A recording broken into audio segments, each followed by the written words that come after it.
Jason Scheff. Jason, how are you? I'm doing great. How are you? I definitely appreciate your time. And Matt's ringtone is, "Why are you calling me now?" So I hear you guys nonstop all day long. You've been very busy since last time I saw you in Nashville at Waiting for Wishes. Talk about your upcoming shows at the International Flower and Garden Festival at Epcot. Yeah, so I'm doing 2 nights at Epcot and really looking forward to it. It's my solo band, and so we'll be playing all the hits that anybody saw me performing with Chicago over the 30 years from 1985 through 2016. And I just can't wait. I grew up in San Diego, so I was a Disneyland kid, and I've never been to Epcot Center. So here we go. How do you decide when it's 3 short shows a day? How will you decide what songs are going to be in what set because of how many songs you have? Well, I've spoken to a few friends that have done that show, and they've advised me and said, the first show, come out swinging hard. And so, I've put a great set together. The real fortunate thing of being involved with the band Chicago was the body of work.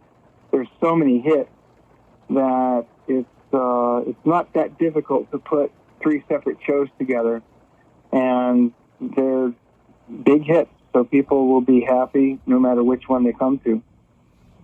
So the beauty of this particular festival is people start lining up like 2 hours before the first show. And I learned this a couple weeks ago, that you have to pick which show so that you can be in the front row. But you can do the first one and the third one. And because every show is different, that's what a lot of people are going to do. They're going to estimate which one or which 2 they're going to be able to get the better seats at. Wow. I'd heard that. And so that's why I made sure that each show is going to have, like I said, just massive hit songs that are the soundtrack of people's lives. So I've really carefully made sure that each one is as great and important as the other ones, rather than, okay, the best one's going to be the first one or the last one. Anybody who is going to come to multiple shows is going to see not the same songs, but they're going to see really a great collection of Chicago's biggest hits. So Jason, everything that's old is once new again and trendy. This week, a young girl on TikTok went viral because she couldn't open a CD case. But on your website, Sheffy Solo Albums, I can see you have a autographed signed CD for $25. And is there a CD market still out there? Like, would you ever do like an 8-track or bring back like the vintage, like vinyls and things that are available? Well, Generation Radio, as you pointed out, the band I have with Jay DeMarcus, maybe we'll be able to play Epcot Center at some point too. But our band, we've released vinyl of that album, so you can hear "Why Are You Calling Me Now" coming at you off of vinyl.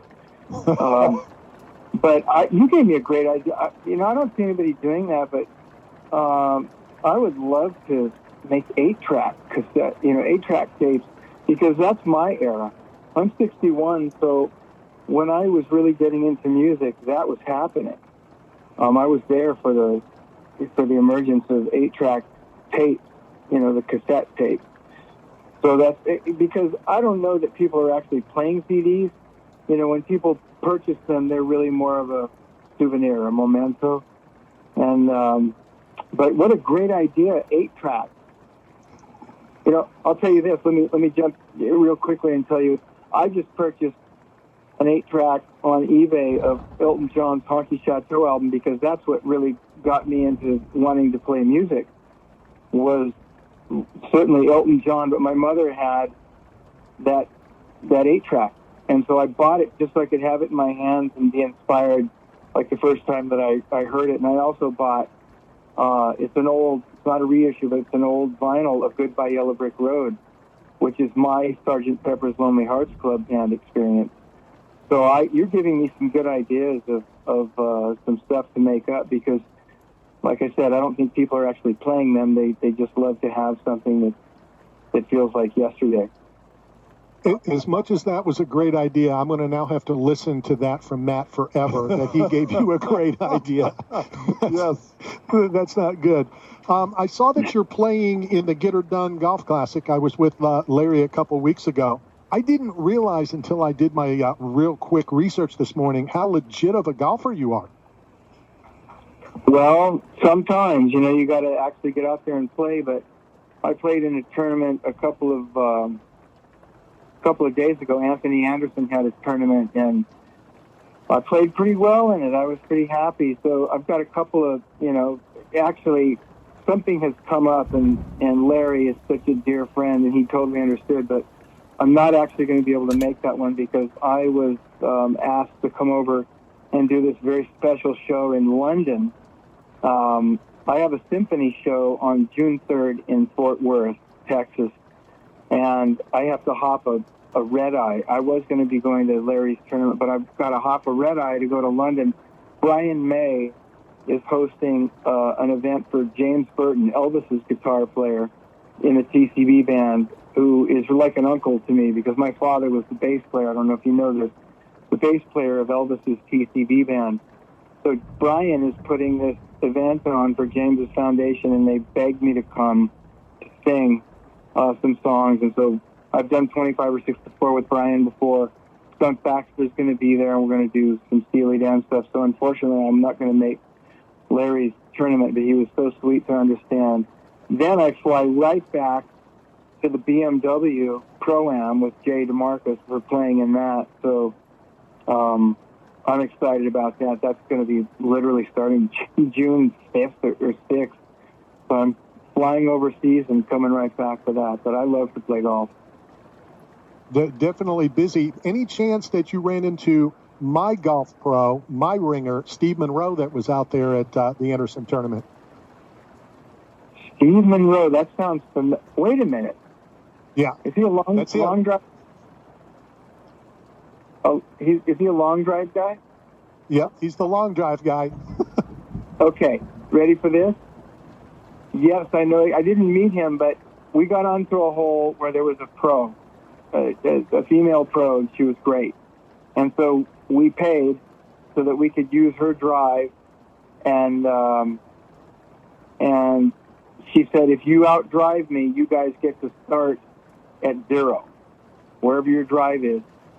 And I don't want to brag or anything, but I had her by 60 yards. And I mean, I absolutely crushed it. I got down there and we saw the long drive. That was your pro. I'm telling you, he was 130 yards beyond me. I was going, what is this? So, that's Tiger.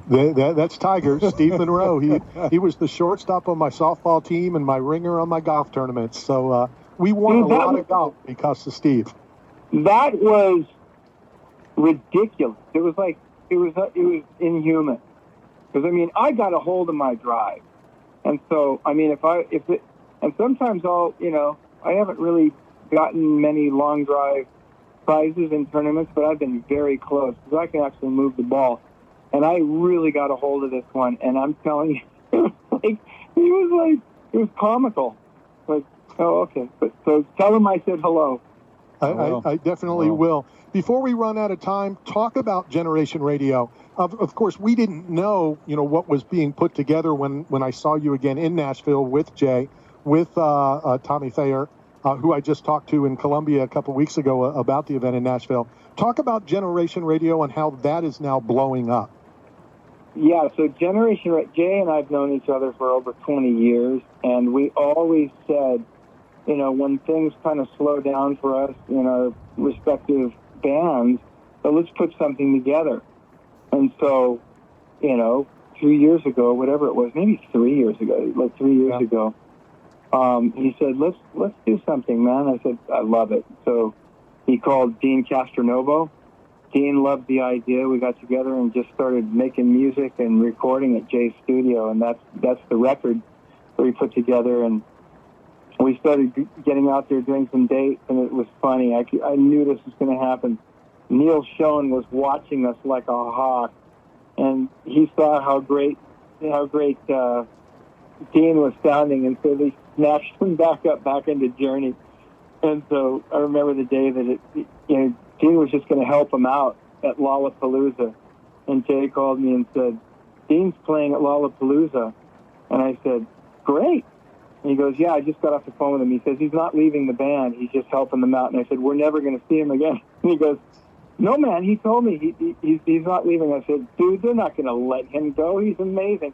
So sure enough, Dean called back and he says, "I'm so sorry, but he does it, dude. That's your gig. Go do your gig." So I called my buddy, Steve Ferroni, Tom Petty's drummer for 25 years. I said, "Hey, you want to come and play with us?" So we have Ferroni.